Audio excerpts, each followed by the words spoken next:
मेरा नाम अंकुश बिडू, एडवोकेट और गढ़ी मोड़ रोहतक का निवासी हूँ मैं। अंकुश, क्या हुआ है आपके साथ? एक फ्रॉड हुआ है, क्या मामला है?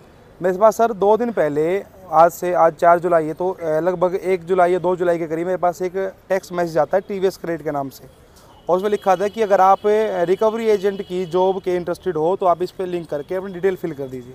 मैंने वो लिंक खोला और उनका फॉर्म खुल गया। उस फॉर्म पे मैंने डिटेल सारी फिल कर दी।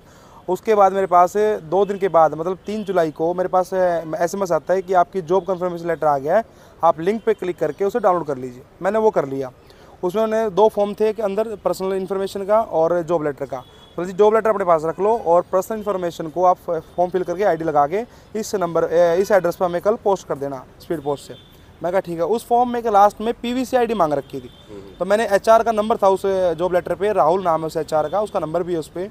उसको फ़ोन किया, मैं सर ये PVC ID क्या होता है? उन्होंने कहा जी पर्सनल वेरिफिकेशन चार्ज है 120 रुपीज़ का, और वो आपको डेबिट कार्ड या क्रेडिट कार्ड से काटना पड़ेगा। हम आपको ऐप का लिंक दे रहे हैं, उस ऐप लिंक से आप उसकी पेमेंट काट लेना। मैंने कहा जी ठीक है। तो मैंने उससे उनका लिंक आ गया मेरे पास, मैंने उस ऐप को डाउनलोड कर लिया। डाउनलोड करने के बाद OTP गया और वो लॉगिन हो गया। लॉगिन के बाद उसमें एक मेक ए पेमेंट का ऑप्शन था PVC के लिए, मैंने उस पर क्लिक किया। तो मेरी डेबिट कार्ड डिटेल डालने के बाद OTP डालना, वो फेल हो रहा बार बार। तो मैंने 4-5 बार वो फेल हो गया। मैंने फ़ोन किया, मैं ऐसे बात है, बोला जी कोई टेक्निकल इशू आ गया होगा, हम देखते हैं। तो वो मुझे कहा कि आपने जी 5-6 बार कर दिया है और आप एक बार आप गूगल मीट से हमें ज्वाइन करो। मैंने गूगल मीट से उनको ज्वाइन किया और उन्होंने कहा जी अपनी स्क्रीन शेयर करो।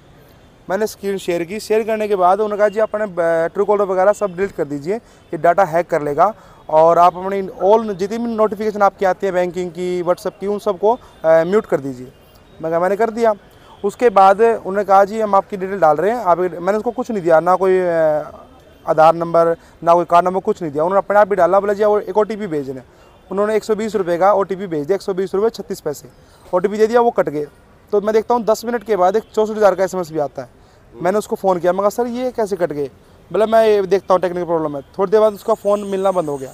फिर मैंने साइबर सेल को कॉल किया। साइबर सेल को कॉल करने के बाद उन्होंने मैंने 1930 पे डिटेल डाली, किस तरह से बात होगी मेरे साथ। उन्होंने मुझे कंप्लेंट नंबर दिया और फिर मेरे पास मैंने रात को दोबारा उसका फ़ोन ट्राई किया तो फ़ोन लग गया। उसने उठाया, बोला तेरे से जो होता हो वो कर लियो, तेरे लोकल अधिकारी पुलिस से मेरी बात करा दे, मैं अपना बात कर लूँ। ये उस फ्रॉड वाले की लैंग्वेज थी जो मेरे पास ऑन रिकॉर्ड है। मेरे पास कॉल रिकॉर्डिंग है सारी। बोला हम नहीं पकड़े जाते, हम APN यूज़ करते हैं कि लोकेशन कहीं की दिखाएगा, होंगे कहीं और। तो बोला आपसे जो होता आप कर लेना। और मगा जी चलो कोई नहीं, मगा जी आपको भगवान देख रहा है, मैं तो क्या कहूँ।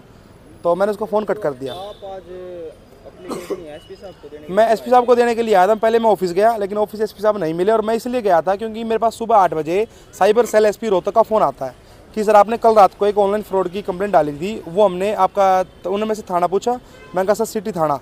तो सिटी थाने के बाद उन्होंने मुझे कहा जी हम आपके ना कंप्लेंट को सिटी थाने में फॉरवर्ड कर रहे हैं और आप वहाँ जाके लिखित में FIR दर्ज करवा लीजिए। मैंने कहा ठीक है सर।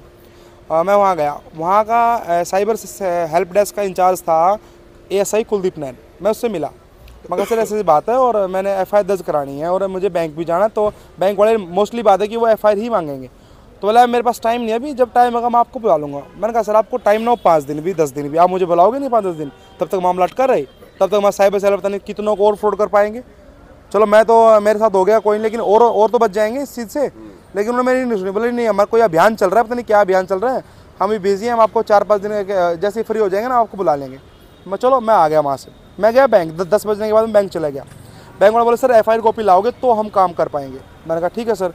फिर मैं गया SP साहब के ऑफिस। SP साहब वहाँ नहीं मिले। तो उन्होंने कहा कि यहाँ ना ग्रीवेंस में आए हुए हैं जो मंत्री जी आए हुए JP दलाल जी, आप वहाँ जाएँ, आपको वहीं मिल जाएंगे। मैं यहाँ आ गया। मेरे को SP साहब वहीं मिल गए बाई इतफाक़ से, और मैंने उनको कहा जी ऐसी बात है। SP साहब ने मेरी शिकायत रख भी ली और बोला मैं अभी आप उनसे बात करता हूँ कि ऐसा FIR आपकी दर्ज क्यों नहीं की। उसके बाद मेरे पास SHO सिटी का फ़ोन आता है। मैंने को सारी सूचना बताई। उन्होंने कहा जी क्या आप सुबह आए थे? मगर सर मैं आया था, आपके IO के बात करने का तरीका अलग था, मतलब वो ये था कि इसका काम करना ही नहीं। तो मैंने उनको ये बात बताई जी ऐसी बात है, अगर आप कार्रवाई करते ठीक है, वरना मैं इस सबसे दोबारा मिलूंगा। अभी आप क्या चाहते हो? मैं चाहता हूँ कि मेरे FIR दर्ज करके कार्रवाई की जाए।